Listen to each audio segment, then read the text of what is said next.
বিসমিল্লাহির রহমানির রহিম। কাছে কিংবা দূরে, স্বদেশে অথবা প্রবাসে যে যেখানে বসে আমার এই ভিডিও দেখছেন, আপনাদের সবাইকে জানাচ্ছি অনেক অনেক প্রীতি এবং শুভকামনা। দর্শক, আশা করছি আপনারা সবাই ভালো আছেন এবং সুস্থ আছেন। মহান রব্বুল আলামিনের অশেষ মেহেরবানিতে আলহামদুলিল্লাহ আমরাও সবাই ভালো আছি। আজকে আমরা আলোচনা করব সার্বিয়া নিয়ে গুরুত্বপূর্ণ কিছু পয়েন্ট। যারা সার্বিয়া যেতে চান বা যাচ্ছেন তাদের এসব বিষয়ে তথ্যগুলো জানা দরকার। বিস্তারিত বলছি একটু পরেই, সাথেই থাকুন।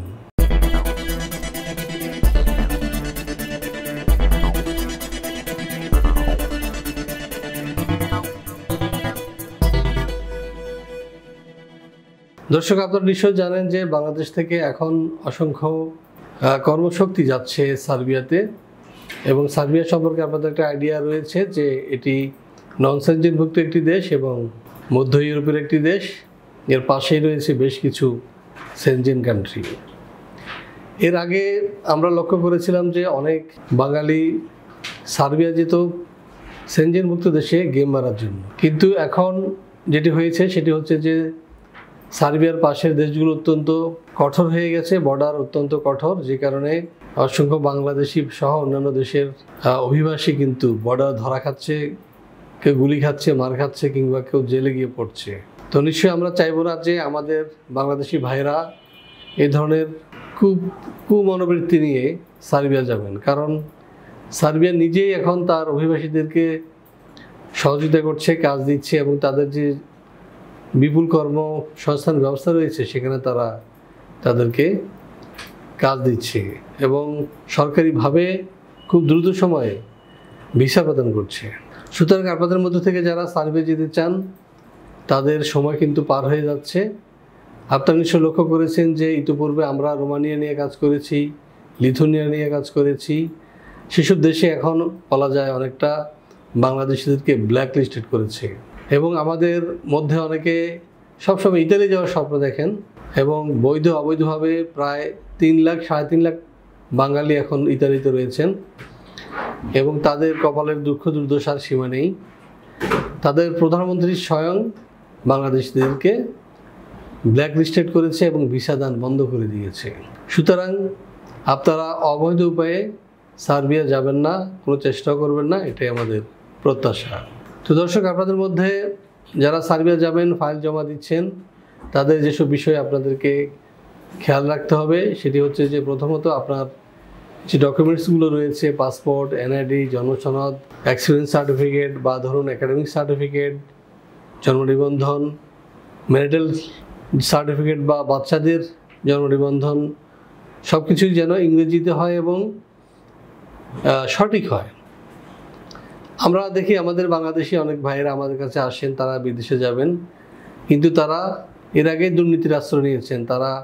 তাদের বয়স হলো ধরুন 24 বছর, উনার পাসপোর্টে বয়স বাড়িয়ে রেখেছেন 34 বছর। এখন একটা দেশে গেলে দেখা গেলো তার একাডেমিক সার্টিফিকেট চাইলো বা জন্ম নিবন্ধন চাইলো বা এনআইডি চাইলো, তখন দেখা গেলো যে এটা একটা ফেক, অর্থাৎ জন্ম তারিখটা ফেক, এবং শুধুমাত্র এই একটি কারণেই কিন্তু আপনার ভিসা বাতিল হয়ে যাবে। আর এবং অনেকের ধরনের ভিসা বাতিল হচ্ছে, আর তারা দোষ দিচ্ছে কাকে? এজেন্সিকে, যে হ্যাঁ আমি অমুক এজেন্সিতে ফাইল দিয়েছি, 6 মাস ঘুরিয়েছে, আমাকে ভিসা দেয় নাই। ভিসার মালিক কিন্তু এজেন্সি নয়, ভিসার মালিক হলো এম্বাসি এবং সংশ্লিষ্ট রাষ্ট্র। এজেন্সিগুলো কি করে? এজেন্সিগুলো করে আপনি যাতে সঠিকভাবে যেতে পারেন সে ব্যবস্থা করে দেয়া। তো আমরা ভিসা প্রফেসরও কিন্তু আপনাদেরকে পৃথিবীর বিভিন্ন গন্তব্যে যাতে আপনারা সহজভাবে, সঠিকভাবে, সহিভাবে যেতে পারেন, এবং যে আপনাদের যে জীবনের স্বপ্ন, যে দেশের বাইরে গিয়ে কাজ করে উচ্চমাত্রার উপার্জন করে নিজের ভাগ্য পরিবর্তন করবেন কিংবা পরিবারের ভাগ্য পরিবর্তন করবেন, সেই সহযোগিতা করা। আমরা কোনো ক্রমে চাইব না যে আমাদের কোনো ক্লায়েন্ট ভিসা রিজেক্টেড হোক বা ভিসা রিজেকশনের শিকার হন। এই জন্য আমরা কাগজপত্র গ্রহণের ক্ষেত্রে বা প্রসেসের ক্ষেত্রে অত্যন্ত সতর্কতা অবলম্বন করে থাকি। সুতরাং যাদের কাগজপত্রে গরমিল রয়েছে, অনুরোধ থাকবে আপনারা এগুলো সমাধান করে, কারেকশন করে তারপরে আপনারা ফাইল জমা দেবেন, এবং এতে করে আপনি ঠকবেন না, আপনার এজেন্সিও আপনাকে ঘোরাবে না, বা আপনি প্রতারিত হবেন না, বা প্রতারিত হয়েছেন বলে আপনার মনে হবে না। আমাদের বাংলাদেশি একটা সমস্যা রয়েছে, সেটা হচ্ছে আমরা সচেতন নই, আমাদের মধ্যে অনেক ল্যাকিংস রয়েছে। অথচ পাশের দেশ ভারত, শ্রীলঙ্কা আমাদের চেয়ে অনেক এগিয়ে। কেন এগিয়ে? তারা কিছু কিছু বিষয়ে অত্যন্ত সতর্ক এবং সচেতন। প্রথমত, তারা তাদের মাতৃভাষার পাশাপাশি ইংরেজি ভাষায় একদম জন্মলগ্ন থেকে তারা সচেতন এবং ইংরেজি ভাষা দক্ষ হয়ে ওঠে, এবং শ্রীলঙ্কানরা সবচেয়ে বেশি ইংরেজিতে দক্ষ, ইন্ডিয়ানরা বর্তমান তো রয়েছেই। এখন পৃথিবীর ইউরোপের এমন কোনো দেশ পাবেন না যেখানে আপনি সামান্য একটা ফুলের দোকানে চাকরি করতে যাবেন, কিন্তু সেখানে আপনি ইংরেজি জানেন না, ইংরেজিতে কথা বলতে পারেন না বা বোঝেন না, তাহলে আপনার ভিসা হবে না। এটা একটা সামান্য, আপনি সেটা কনস্ট্রাকশন লেবার হোক, সেটা হোটেল রেস্টুরেন্ট বয় হোক, সেটা ক্লিনার হোক, কার্পেন্টার হোক, যাই হোক না কেন, আপনাকে অবশ্যই ইংরেজিতে মোটামুটি দক্ষ হতে লাগবে। তবে এক্ষেত্রে সার্বিয়া কিছুটা ছাড় দিচ্ছে, সেটা হচ্ছে যে আমরা দেখেছি যে নন এডুকেটেড যারা রয়েছে কিন্তু কাজ জানেন, তাদেরকেও ভিসা দিচ্ছে।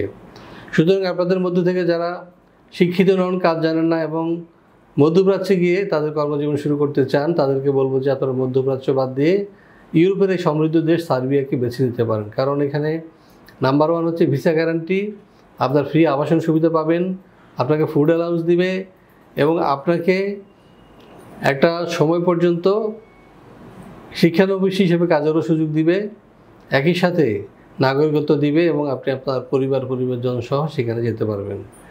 কিন্তু আপনি মধ্যপ্রাচ্যের যে কোনো দেশে গেলে আপনার ফ্যামিলিকে নিতে পারবেন না, আপনি আকামা পাবেন না। আপনাদের মধ্যে থেকে অনেক গ্রাম দেশের দালাল রয়েছে, তারা আপনাদেরকে বলে কি হ্যাঁ ফ্রি ভিসা নিয়ে যাব, সেখানে গেলে তুমি তোমার কাজ খুঁজে নেবে, কাজ পাবে।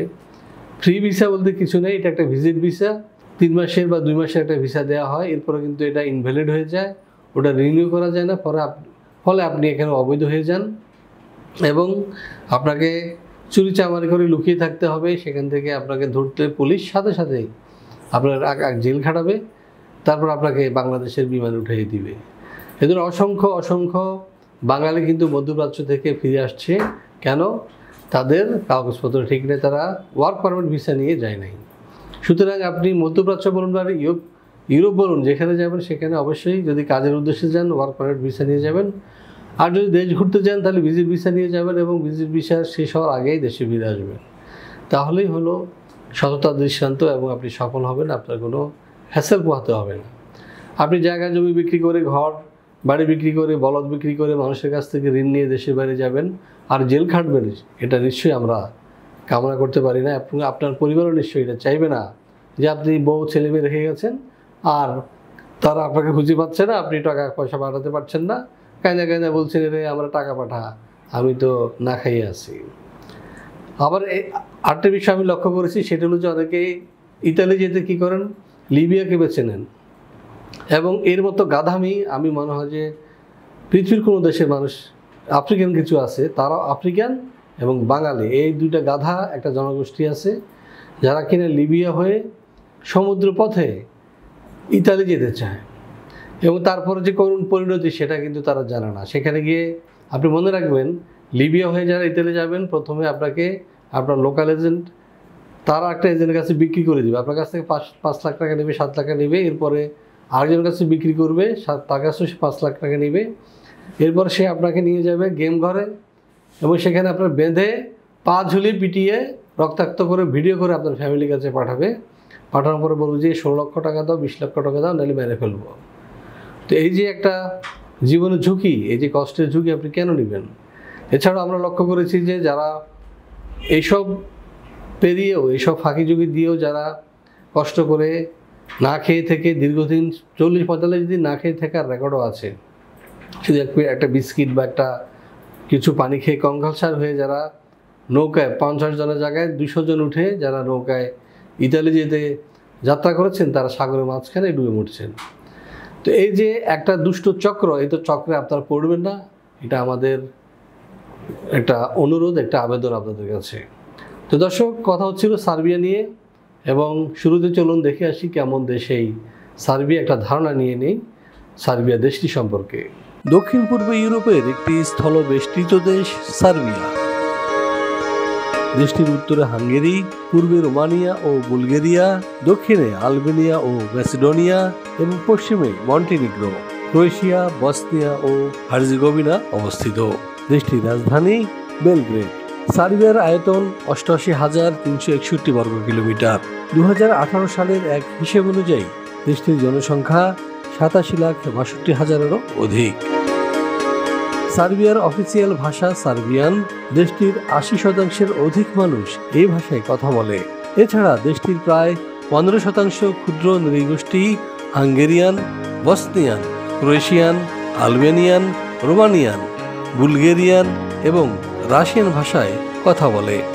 সংবিধান অনুযায়ী সার্বিয়া একটি ধর্মনিরপেক্ষ রাষ্ট্র, যেখানে বসবাসকারীরা তাদের ইচ্ছা অনুযায়ী ধর্ম পালন করতে পারে। তবে দেশটির 84% মানুষ খ্রিস্টান। এছাড়া রোমান ক্যাথলিকদের সংখ্যা মোট জনসংখ্যার 6% এবং মুসলিম 3%। অন্যান্য ধর্মের রয়েছে আরও 7%। দর্শক, আমরা দেখলাম কেমন দেশের সার্বিয়া। এবার আমরা যেটা জানার চেষ্টা করব সেটা হচ্ছে জেনারেলি বর্তমানে সার্বিয়া কী ধরনের কাজ রয়েছে। চলুন দেখে আসি একটি ভিডিও প্রতিবেদন থেকে। ইউরোপের স্বাধীন রাষ্ট্র সার্বিয়া বলকান রুটের প্রধান ট্রানজিট দেশ হিসেবে পরিচিত। দেশটির অর্থনীতির বেশ কিছু খাতে চলছে গুরুতর শ্রমিক সংকট, কেননা প্রতি বছর আনুমানিক 30,000 সার্ব নাগরিক দেশ ছেড়ে চলে যাচ্ছে অন্যত্র। এমন অবস্থায় জরুরি ভিত্তিতে কর্মী নিয়োগ করতে চাইছে সরকার। গণপরিবহন, নির্মাণ ও হোটেল রেস্তোরাঁ সহ বেশ কিছু খাতে হন্যে হয়ে কর্মী খুঁজছে সার্বিয়ার নিয়োগকর্তারা। পর্যাপ্ত কর্মী না থাকায় ঝিমিয়ে পড়েছে পরিচিত এসব খাত। চলতি বছরের ফেব্রুয়ারি থেকে সার্বিয়ায় বিদেশিদের কর্মসংস্থান সংক্রান্ত নতুন আইনের আওতায় ওয়ার্ক পারমিট পাওয়া আগের চেয়েও অনেক সহজ হয়েছে। নতুন এই আইনে রেসিডেন্ট পারমিটের অনুমতি এবং ওয়ার্ক পারমিট পাওয়ার পদ্ধতিকে করা হয়েছে একীভূত। ফলে পুরো প্রক্রিয়া সম্পাদন করতে সময় লাগছে সর্বোচ্চ 2 সপ্তাহ। দর্শক, আমরা জেনে আসলাম বর্তমানে সাধারণত সার্বিয়া কী ধরনের কাজ রয়েছে। এবার আমরা যেটি জানবো সেটি হচ্ছে যে এইসব কাজ করলে আমরা বেতন ভাতা বা সুযোগ সুবিধা কী পেতে পারি। চলুন দেখে আসি আরও একটি ভিডিও প্রতিবেদন। সার্বিয়ার বিভিন্ন সেক্টরে সাধারণত বেতন ভাতা হিসেবে যা দিয়ে থাকে এর মধ্যে রয়েছে যেমন রিসেপশনিস্ট 75,000 থেকে 90,000 টাকা, ওয়েটার বেতন পাচ্ছে 80,000 থেকে 1 লাখ টাকা, ডেলিভারি ম্যানের বেতন 80,000 থেকে 1,20,000। এছাড়াও ড্রাইভিং পেশা যারা যুক্ত হবেন তাদের বেতন 65,000 থেকে 80,000 টাকা। এছাড়াও রয়েছে কনস্ট্রাকশন শ্রমিক, যারা বেতন পাচ্ছে 70,000 থেকে 90,000 টাকা পর্যন্ত, এবং ইলেকট্রিশিয়ানের বেতন 65,000 থেকে 90,000। এছাড়াও রয়েছে সার্বিয়ার শ্রম আইন অনুযায়ী অন্যান্য সুযোগ সুবিধা। দর্শক, আমরা জানলাম কি কি কাজ রয়েছে এবং কি কি ফ্যাসিলিটিস রয়েছে। এখন কথা হচ্ছে আবার ডকুমেন্টস কি লাগবে। হ্যাঁ, আপনার ডকুমেন্টস লাগবে পাসপোর্ট, আপনার এনআইডি, আপনার জন্ম নিবন্ধন, আপনার ফ্যামিলি ম্যারিটাল যে সার্টিফিকেট, আপনার বাচ্চাদের জন্ম নিবন্ধন, আপনার শিক্ষাগত যোগ্যতার সনদ, আপনার এক্সপিরিয়েন্স সার্টিফিকেট ইত্যাদি কাগজ লাগবে। এসব বিষয়ে চলুন দেখে আসি আরও একটি ভিডিও প্রতিবেদন। সার্বিয়া যেতে হলে আপনার শিক্ষাগত যোগ্যতা হবে ন্যূনতম এসএসসি, বয়সসীমা 18 থেকে 45। যে কোনো কাজে হতে হবে পারদর্শী। শরীরে এইডস, ক্যান্সার, হেপাটাইটিস সি কিংবা করোনা থাকা এবং কোনো ফেক ডকুমেন্টস থাকা চলবে না। ফাইল জমা দিতে আপনার প্রয়োজন হবে ভ্যালিড পাসপোর্ট, ছবি, শিক্ষাগত যোগ্যতার সনদ, কাজের অভিজ্ঞতার সনদ, পুলিশ ক্লিয়ারেন্স এবং বায়োডাটা। দর্শক, দেখলাম আমরা কী কী ডকুমেন্টস লাগবে সার্বিয়া। এছাড়াও যদি আপনার প্রশ্ন থাকে আপনি পাশে দেওয়া নাম্বারে ফোন দিন এবং জেনে নিন আপনার কী কী ডকুমেন্টস রেডি করতে হবে। এবং এটার মধ্যে একটা জিনিস আছে পুলিশ ক্লিয়ারেন্স। আপনারা কখনোই নকল বা ভুয়া পুলিশ ক্লিয়ারেন্স তৈরি করার চেষ্টা করবেন না। আপনি এটা ধরা খাবেনই, কারণ এটা ওয়ার্ল্ড ওয়াইড তারা চেক করতে পারে। অনলাইনে পৃথিবীর যে কোনো জায়গা থেকে চেক করতে পারে যে আপনার পুলিশ ক্লিয়ারেন্স সঠিক কি না ভুয়া। এবং আপনার সার্টিফিকেটও তারা চেক করবে, আপনার প্রতিটা কাগজ তারা পুঙ্খানুপুঙ্খ চেক করবে। সুতরাং এই অসততা আপনারা করবেন না, নিজের পায়ে নিজে কুড়াল মারবেন না। এখন প্রশ্ন হচ্ছে যে সার্বিয়া যেতে আপনার খরচ কী হতে পারে। হ্যাঁ দর্শক, এক একটা এজেন্সি একই ধরনের নিয়ে থাকে। বিশেষ করে বেশ কিছু এজেন্সি বলবো আমি, যারা খুব কম টাকায় সার্বিয়া নিয়ে যাচ্ছে মূলত এরা আপনাদেরকে সাপ্লায়ার কোম্পানিতে সাপ্লাই দিচ্ছে। এরপরে গল্পটা কি? গল্পটা হচ্ছে আপনাদেরকে একটা ক্যাম্পে রেখে দিবে। ক্যাম্পে রেখে দেওয়ার পরে আপনার খাবার কষ্ট, থাকার কষ্ট, মাসকে মাস আপনি করে থাকবেন, কান্নাকাটি করবেন, এজেন্সির গালাগালি করবেন, আর বাড়িতে ফোন দিবেন যে আমি তো কোনো কাজ পাইনি, আমার এক জায়গায় রেখে দিছে, এখন টাকা পাঠাও, আমি না খেয়ে আছি। তো এই ধরনের সস্তায় পস্তাবেন না, এটা একটা প্রত্যাশা আপনাদের কাছে। আমরা হয়তো একটু বেশি অর্থ নিয়ে থাকি, সেটা যৌক্তিক কারণে নিয়ে থাকি, কারণ আপনার সঠিক কোম্পানির সাথে আমাদের যোগাযোগ, তাদের মাধ্যমে আমরা ভিসা প্রসেস করে থাকি, এবং যে কারণে আমাদের কোনো ক্লায়েন্ট প্রতারিত হবে না বা হচ্ছে না, এটাই আমাদের বিশ্বাস। কারণ ভিসা প্রসেসর আস্থা, সততা এবং বিশ্বস্ততার পরিচয় দিয়েছে এবং দিচ্ছে এবং দেবে, এটাই হলো আমাদের মটো। তো দর্শক, যাদের কাছে এই ভিডিওটি পৌঁছেছে, যাদের কাছে পৌঁছানে, তাদের জন্য শেয়ার করবেন। পাশাপাশি আমাদের যে চ্যানেল রয়েছে ভিসা প্রসেসর, এটি অবশ্যই শেয়ার করবেন এবং সাবস্ক্রাইব করবেন, বেল বাটনে ক্লিক করবেন, যাতে করে আমরা নিত্য নতুন দেশের খবর আপনাদের কাছে পৌঁছে দিতে পারি। আমরা সর্বদা চেষ্টা করছি, যারা প্রবাসী ভাইয়েরা রয়েছেন, যারা যদি অন্য দেশে মাইগ্রেট হতে চান, বা দেশে যারা রয়েছেন তারা যদি দেশের বাইরে যেতে চান, এ বিষয়ে আমরা চেষ্টা করছি আপনাদেরকে সহযোগিতা করার জন্য এবং আন্তরিক সহযোগিতা করার জন্য। তো আমরা সবার সুস্বাস্থ্য এবং দীর্ঘায়ু কামনা করছি, এবং আপনাদের সার্বিয়া যাত্রা শুভ হোক, এই প্রত্যাশা রেখে সবাইকে আবারও অনেক অনেক প্রীতি এবং শুভকামনা জানিয়ে শেষ করছি আজকের এই ভিডিও। আল্লাহ হাফেজ। ভিসা প্রফেসরে ফাইল জমা দিতে ফোন করুন 09666912045 অথবা 01735733080 অথবা 01735724716 অথবা 013127112252 এবং ইমেল করতে পারেন visaprofessor2023@gmail.com। আমাদের সম্পর্কে আরও বিস্তারিত জানতে ভিজিট করুন www.visaprofessor.org এবং বিভিন্ন দেশের জব ভিসার আপডেট তথ্য জানতে ভিজিট করুন আমাদের অনলাইন পত্রিকা www.visanews24.com।